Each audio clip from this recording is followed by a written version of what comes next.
Nginibingelele bafethu kunamukela kuyona YouTube channel yethu le Update TV. Mangabe uqala kuba khona la ekhaya ngabusalenza iphutha, cendezela ibutton leli libo vele subscribe, phinde press nayo ibell kanye naleyo like button bafethu. Ngibonga support enginika yona. Niqhubeke njalo nje ningese bafethu una like ama video and subscribe and comment. Niphinde video nibuke kusukela eqaleni iziyofika ekugcineni ukuze nami ngikwazi ukuqhubeka phambili ngingabi YouTube channel emale ndawonye bafethu. Isandla sindula ikhanda ukubona wonke umuntu ongisekayo ngithi ngibonga kakhulu. Ungachithi isikhathi senu ungene shiwo dabela namhlanje izwa nje ngekuphatheleni.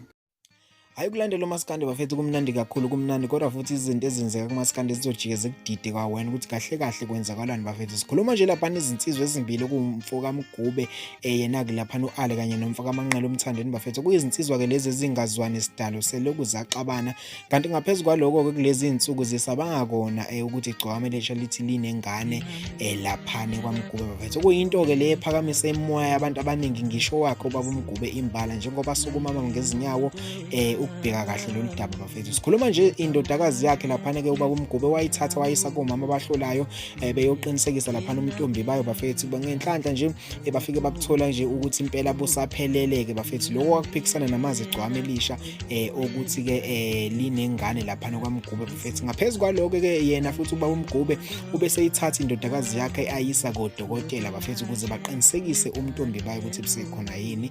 Nabo odokotela abasho kufanayo bafethu basho ukuthi ingane lichichi iphelele impela ke bafethu. Ubaba uMgube ukwenza konke nje lokhu ukuphikisana namazwi egcwame elisha ukuthi ke linengane lapha kwaMgube bafethu. So abantu bakhala ngokuthi igcwame elisha alizange lilisho igama lengane elinomntwana nalo alizange lisho gama lamuntu enkulumeni yakhe kodwa nje labika isibongo sakwaMgube bafethu. Siyazi ukuthi muva nje igcwame elisha lapha kube kwathi walizohlawula ngenxa yokudicelela igama lengane phansi. Abantu bakhala ngokuthi igcwame elisha alizange lisho gama lamuntu bafethu. Ngifisa ukuzwa mina umbono wakho ngalolu daba. Ikhona comment section lapha engazathi ungafika ushiye khona umbono wakho ukuthi ngabe ngempela igcwame elisha kwakufanele yini ukuthi ke lihlawuliswe bafethu noma kwaba khona misunderstanding yezinto since from the beginning. Ngihlela ngenza ufike ushiye khona umbono wakho ngamabuso ngeqoqa.